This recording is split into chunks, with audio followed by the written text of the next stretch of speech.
channel. For those of you who don't know, my name is Chris Moore, and in today's video we got a 2014 Honda CBR1000 with a Toce slip-on exhaust system.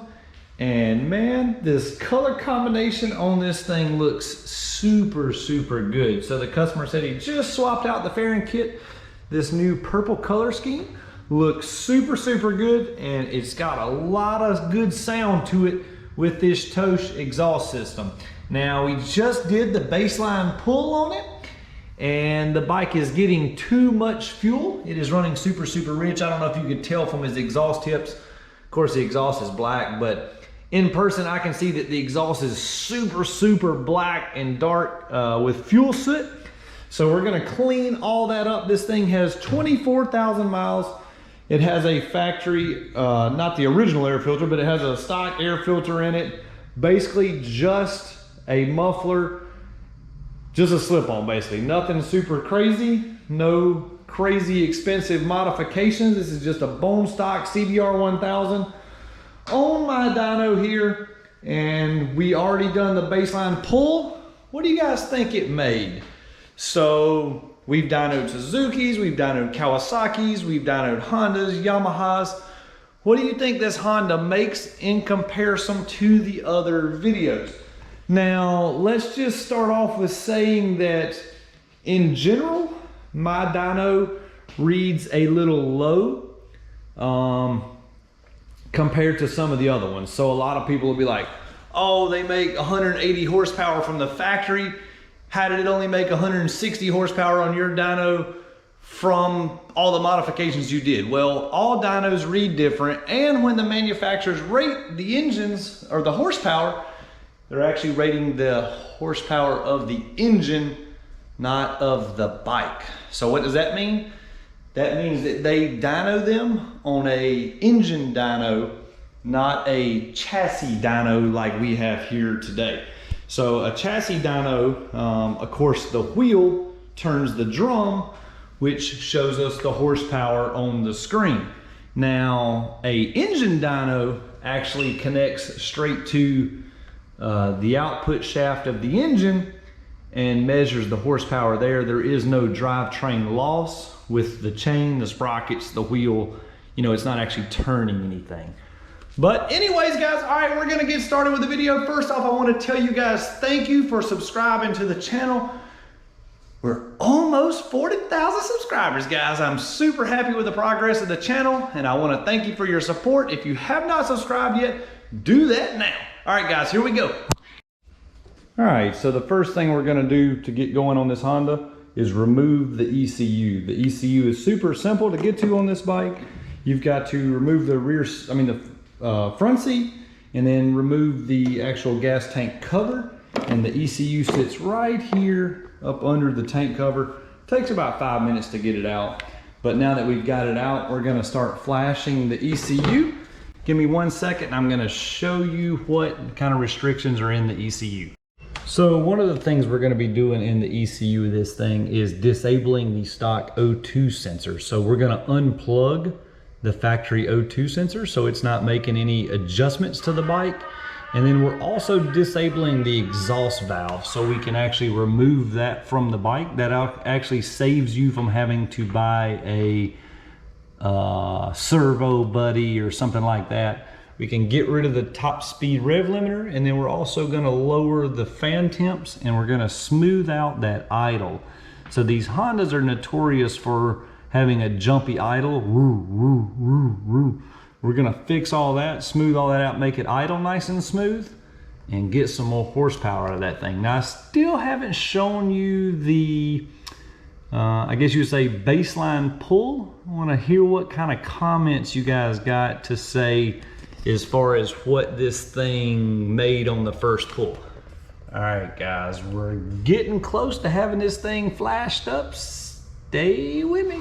All right, guys, here we go. Time to fire this CBR up after the flash. Let's see how it sounds, runs, and performs compared to what we had before.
just finished up with the tuning on this CBR1000. We just put the seal of approval on the ECU. Now it's time to show you the numbers. This thing turned out great, just like all the CBR1 flashes we do. Pull number one, 149 horsepower. The bike was getting too much fuel. It was too rich. We talked about that in the first run. Now we'll take that run off and overlay it with our last run of 160 horsepower. We actually made 160.84 the pull before that. So this Honda was a huge gainer. You can see overall it pulled so much better in the mid-range and up top. But 160 horsepower, that is a gain of almost 12 horsepower. All sitting right here, guys. We had all that power in the bike to start with. We just had to get it all out. So anyways, we're about to put this thing back together, send this guy on his way. He's gonna be ready for his newfound horsepower. I hope you enjoyed watching the video today, guys. Be sure to subscribe to the channel if you have not already done so. We should be hitting 40,000 subscribers by the time this video comes out. I wanna say thank you so much for your support. Check us out, moremafia.com. You can get yourself hats, shirts, stickers, keychains. We got all kind of good merch. Support the channel, help us out, guys. All right, guys, thanks for watching. See you next time.